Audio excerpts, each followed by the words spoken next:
I was 6 years old the first time I walked in on my parents, making out with a stranger in our living room. Not a friend, not a neighbor, just some guy I had never seen before. 1 minute, I was playing outside, scraped my knee on the pavement. I ran inside crying, expecting comfort. What I got instead was confusion and a calm explanation that would ripple through the rest of my life. "We love other adults too," they said. "It's normal." That was the beginning. Back then, I didn't know what polyamory was. Hell, I barely understood what love meant beyond bedtime stories and birthday hugs. But when you're a kid, you accept what your parents say as truth. You absorb it, whether it makes sense or not. And so I did. I believed it when they said it was normal to have other adults in their lives. I believed it when their partners started showing up more often.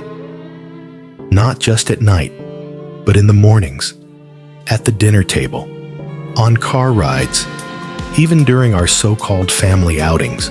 One of my clearest memories is from my 10th birthday, a moment that should have felt magical. Instead, my parents invited 3 of their partners.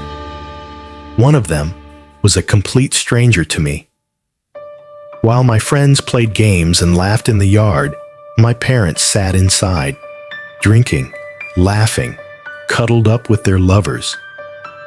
I kept glancing through the window, hoping they'd come outside, hoping they'd at least sing happy birthday with the same kind of attention they gave these random people. But they didn't. They stayed inside. I was 10, and I already felt like a background character in my own life. Over time, the house stopped feeling like a home. It started feeling like a revolving door. After school, I'd come home to unfamiliar faces, adults lounging in the kitchen, sometimes surprised to see me. One even asked, "Wait, they have a kid?" That hit harder than I expected. It wasn't that I was scared of these people. I was numb, disoriented. I thought all kids came home to strangers, that parents being physically affectionate with multiple people, kissing, hugging, flirting openly, was just a grown-up thing I didn't yet understand.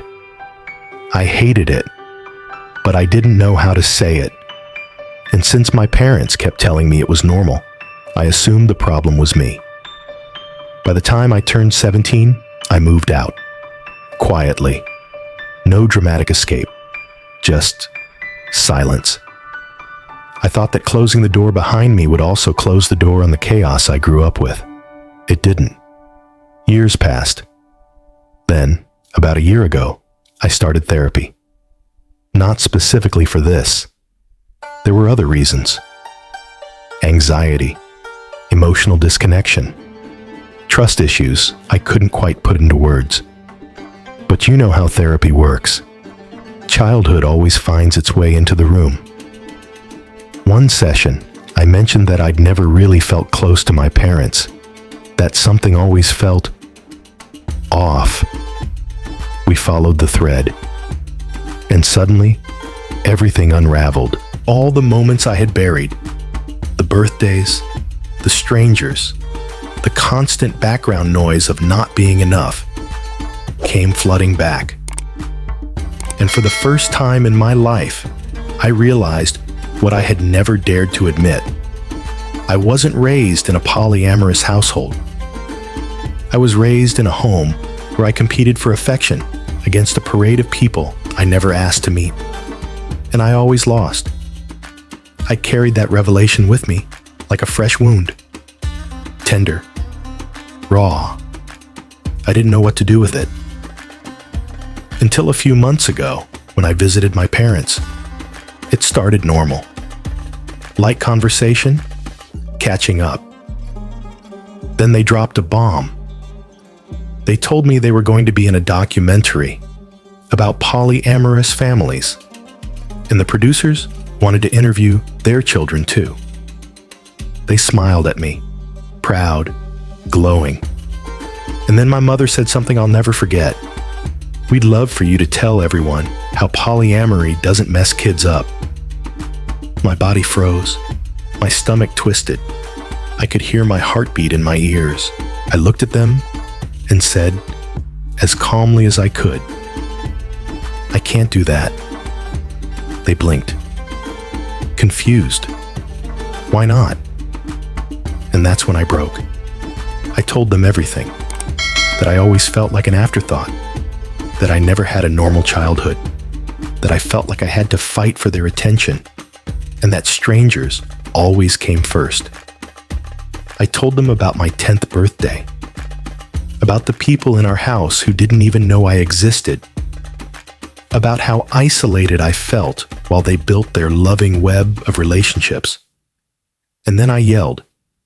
I said, "You shouldn't have had a child if your number one priority was fucking the whole world." My mother burst into tears. My father just looked at me and said, "I think you should leave." So I did. I walked out, drove home in silence, and shook for the rest of the week. I've never seen my mother cry like that, and I've never felt such a complicated mess of relief and guilt. Days later, my dad texted me, "We're sorry you feel that way. Can we have a calm discussion about this soon?" I read it over and over again. "We're sorry you feel that way." Not, "We're sorry we made you feel that way." Not, "We're sorry for what we did." Just a vague dismissal, as if my pain was some kind of unfortunate weather pattern. I haven't replied. I want to. I've tried. But every time I go to type something, I freeze. Because now, I know the truth. My parents weren't monsters. They weren't evil. They were just selfish. They thought their love life was liberation. But to me, it was abandonment dressed up as progress. So now, I sit here wondering, am I the asshole for yelling at my parents that their polyamory fucked up my childhood?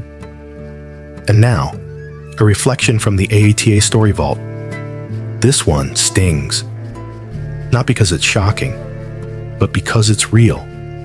Too real.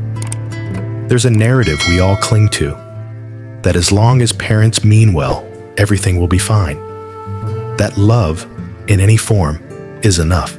But love without presence is a ghost. Love without boundaries is chaos. This story isn't about polyamory being good or bad.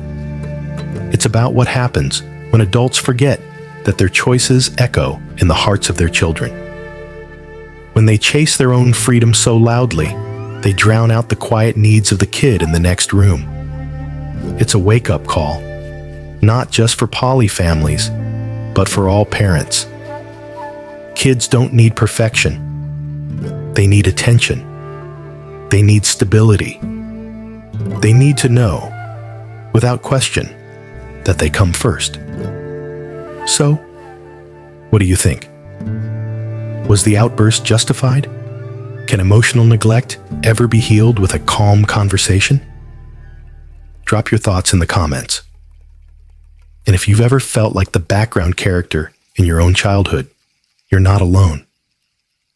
This is AITA Story Vault, where every voice matters, even the ones that took years to find.